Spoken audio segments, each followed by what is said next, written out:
Histoire de vin, un podcast pour découvrir et explorer le monde du vin avec Étienne Pommier. L'histoire que je vais vous raconter aujourd'hui est le récit d'une incroyable entreprise de chantage et d'extorsion de fonds au cœur du vignoble bourguignon et de son plus illustre représentant, le domaine de la Romanée-Conti. À l'époque, cette affaire hors du commun a été très peu relayée par souci de discrétion et aujourd'hui encore, peu de gens connaissent cette histoire en dehors des enquêteurs et du microcosme bourguignon. Alors que les faits remontent aujourd'hui à plus d'une décennie, j'ai décidé de vous relater cette affaire en m'appuyant notamment sur un article écrit par le journaliste Maximilian Potter paru dans le magazine Vanity Fair en mai 2011 et intitulé « L'assassin dans le vignoble », ainsi que sur l'ouvrage de Gerd Krom, Le domaine de la Romanée-Conti, publié en 2012 aux Pays-Bas par les éditions Lanoux. Voici donc l'histoire de l'empoisonneur de la Romanée-Conti.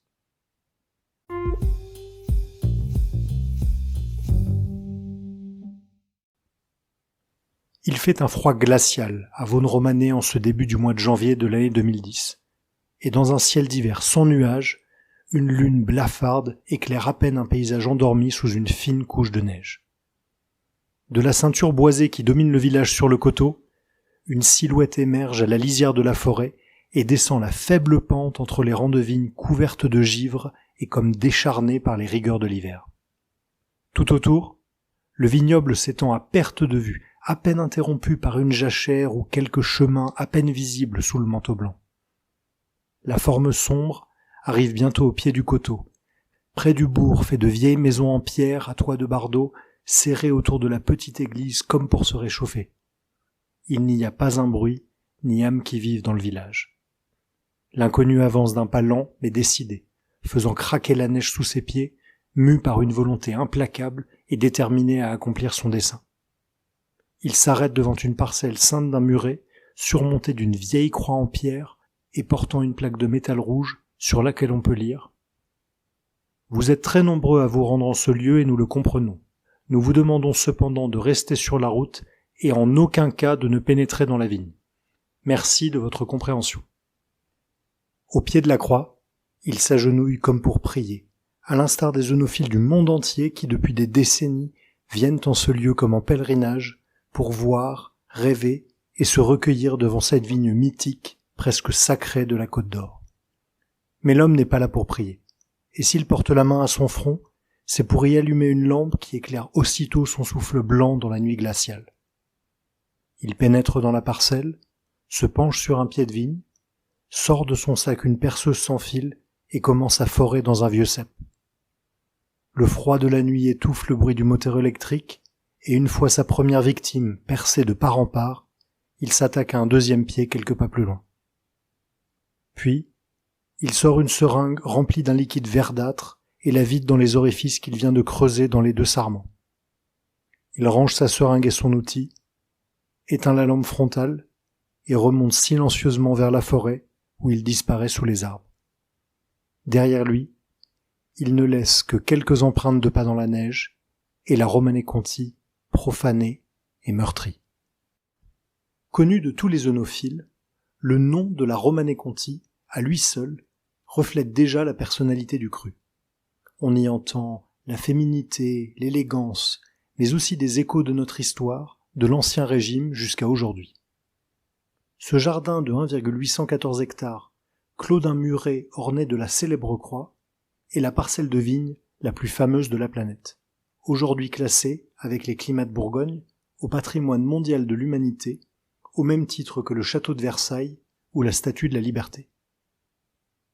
Pour bien comprendre l'ampleur du traumatisme en Bourgogne à la découverte du méfait et le sentiment de sacrilège ressenti par tous les vignerons, laissez-moi vous raconter brièvement l'histoire millénaire de cette vigne à nul autre pareil.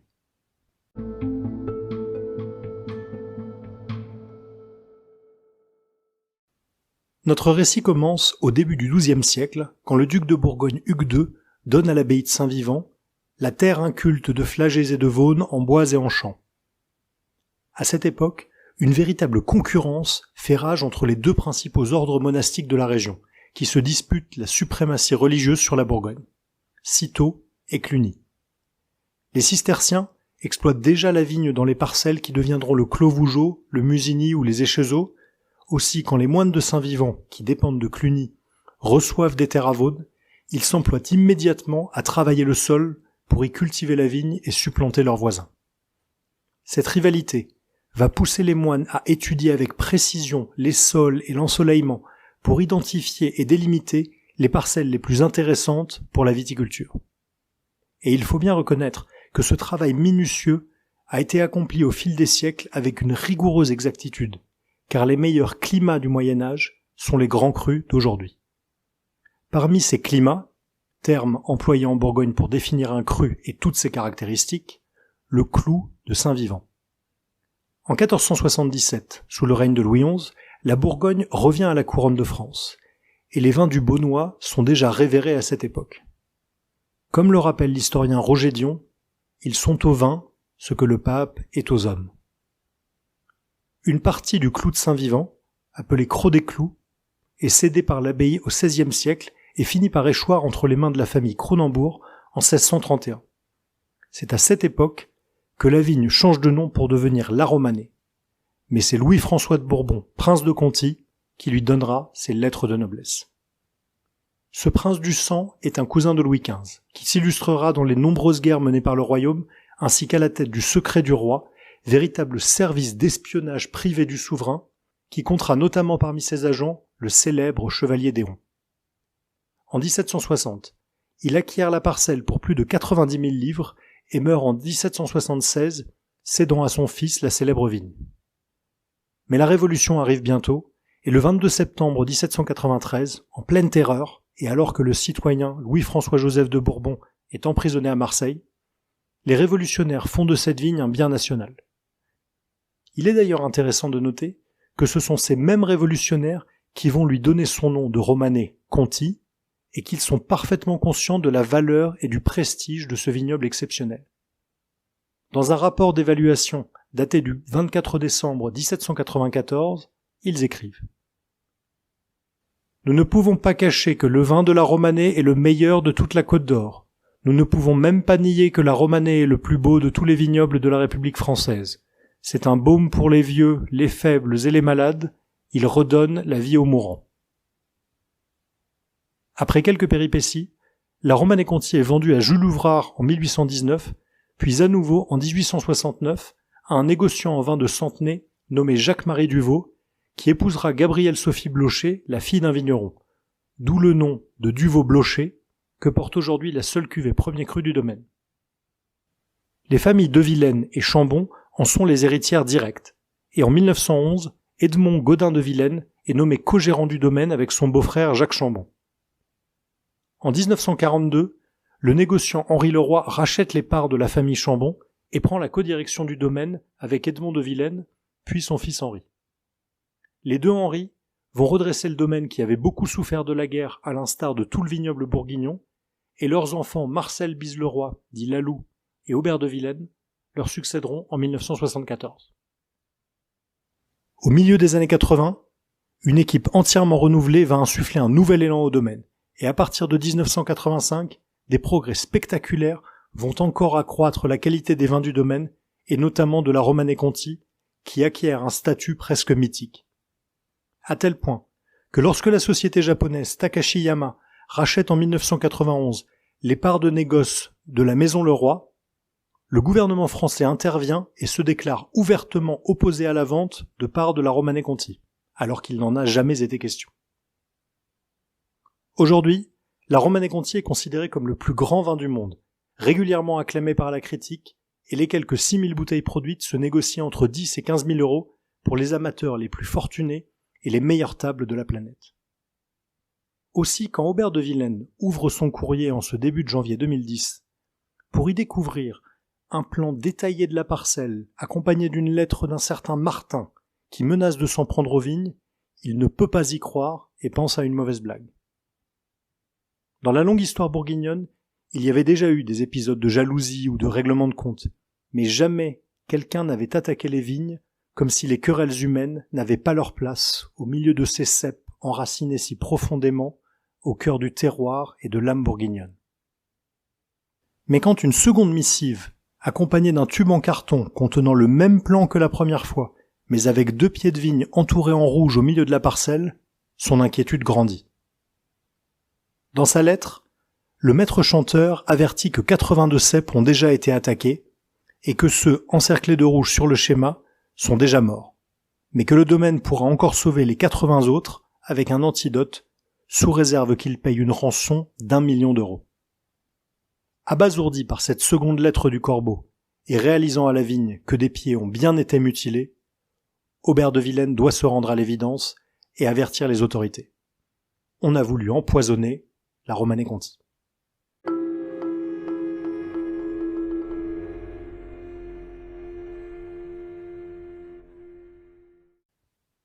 Craignant d'autres menaces, peut-être même contre des gens du domaine, et soucieux que cette affaire soit traitée avec discrétion, il fait appel à un officier supérieur de la police basé à Paris et rencontré lors d'un événement à Dijon.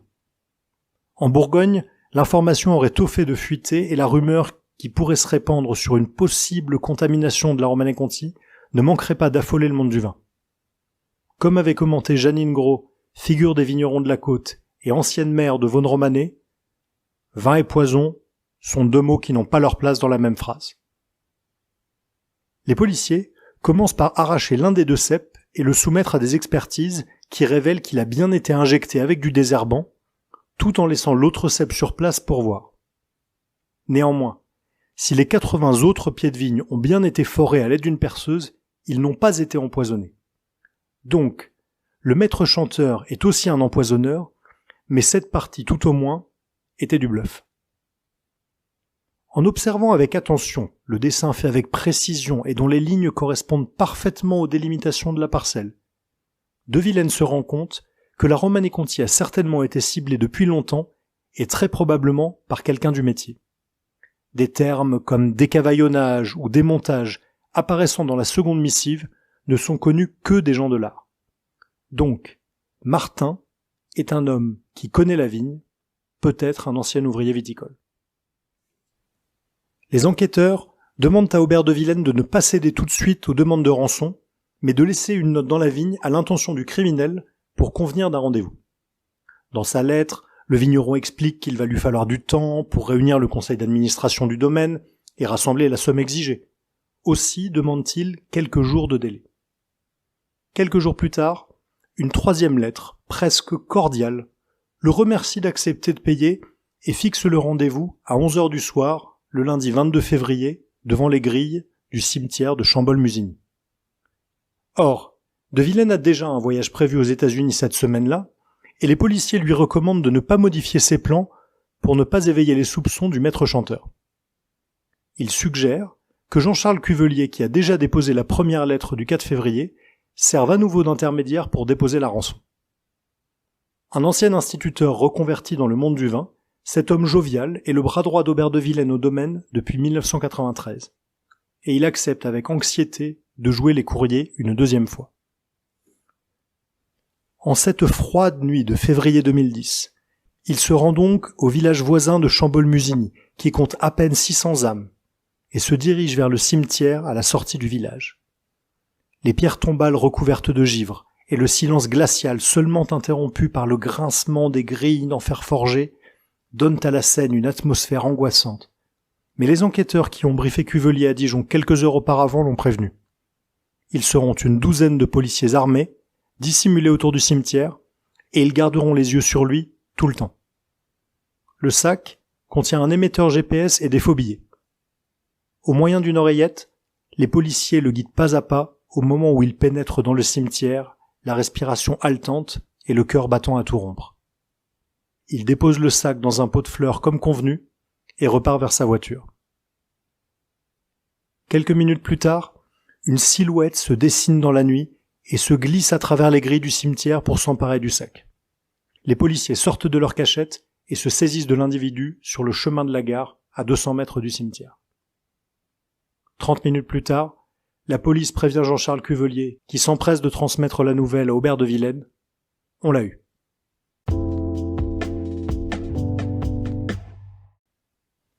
En garde à vue, l'homme d'une 50aine d'années dit s'appeler Jacques Soltis et reconnaît avoir percé et empoisonné les cèpes de la Romanée-Conti.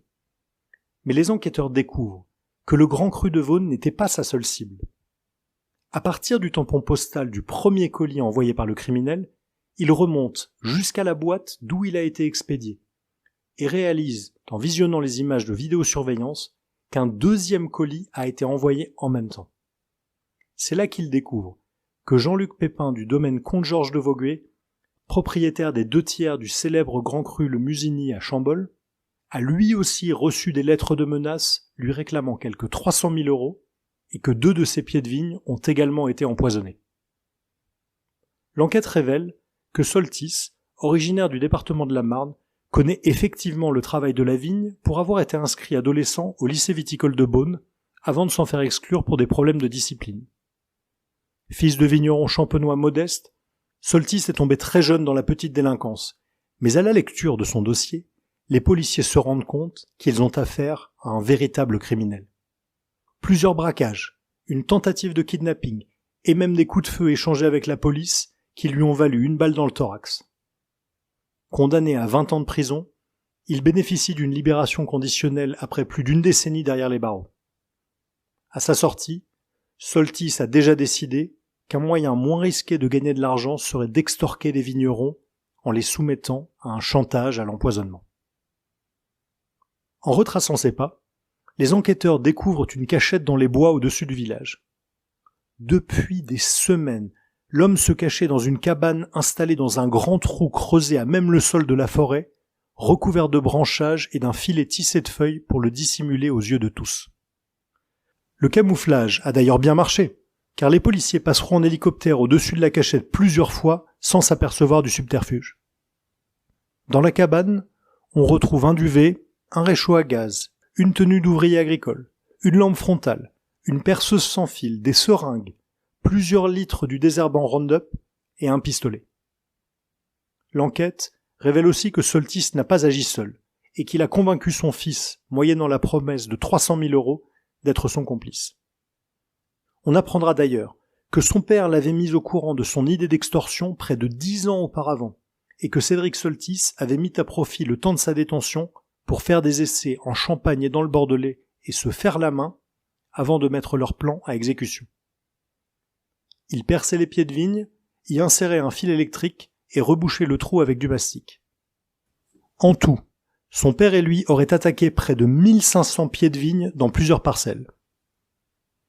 Mis en examen pour tentative d'extorsion, Soltis est renvoyé en détention provisoire, mais il ne supporte pas ce nouvel enfermement et se suicide dans sa cellule en juillet 2010.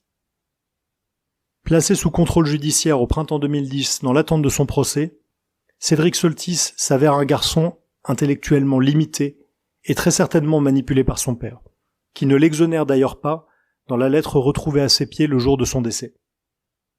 Au procès, le procureur de la République requiert à son encontre 1 an de prison et il écopera finalement de 2 ans, dont 1 avec sursis le 15 décembre 2011. Dans une interview au journal 20 minutes publiée le 11 août 2022, Éric Lallemand, procureur de la République de Dijon à l'époque des faits, se souvient. « Je n'ai jamais connu au cours de ma carrière un chantage de cette nature. Le travail de préparation entrepris plusieurs années avant de commettre les faits, le repérage minutieusement accompli au cours des mois précédents et la menace en support au chantage ont marqué mon esprit. Tous les vignerons phares de la Côte d'Or disent qu'ils n'ont jamais vu de crime semblable et ne peuvent s'empêcher de ressentir un malaise. Comme Aubert de Vilaine, ils ont craint que Soltis ne donne des idées à d'autres criminels, mais fort heureusement, aucune nouvelle attaque contre les vignobles bourguignons n'a été à déplorer ces dernières années.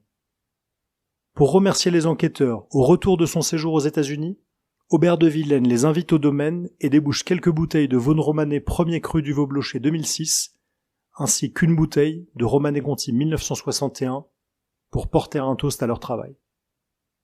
Tous les pieds de vignes attaqués et qui ont fait l'objet de soins attentifs dans les semaines qui suivirent ont survécu et poussent normalement. Ils continuent aujourd'hui à produire cette extraordinaire sève d'une terre à nulle autre pareille, la Romanée-Conti.